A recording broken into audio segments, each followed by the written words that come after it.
what are your thoughts about having some form of guarantees in terms of actual results or outcomes when signing up new clients? That's kind of a sensitive topic for sure. I would Yeah. say don't do that.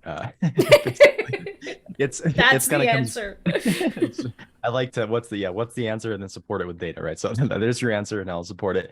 That comes to mind too of back in the SEO days. I used to do a little bit of SEO as well too, and sometimes we'll just like give input when people don't want it, but but it's like um guarantee page one rankings, right? It's just like, well, you don't control the conversation like Google does, right? And so you have Mm-hmm. more control in CRO, but there's always things that you never like, you don't have the controls to the website, right? People can make clients can make changes. Mm-hmm. So you'd have to have kind of goes back to the pay per performance testing model. You'd have to have really tight language in your contract.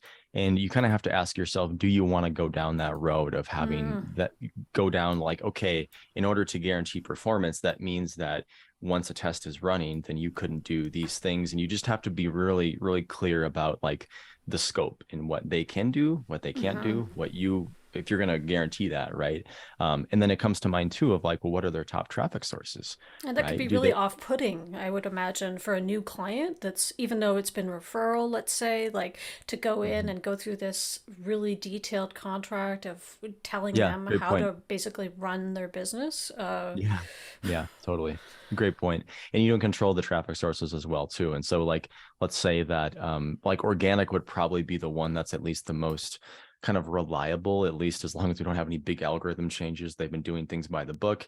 But let's say it's not organic as their main traffic source. Let's say it's email. Let's say it's ads. Well, what if their ads provider decided to change a bid strategy and it tanked, something tanked, or their Mm-hmm. budget went down, or they decided to not send emails? And so there's just so much more coordination that would have to happen, and you get into project management that I would not go down that route, basically.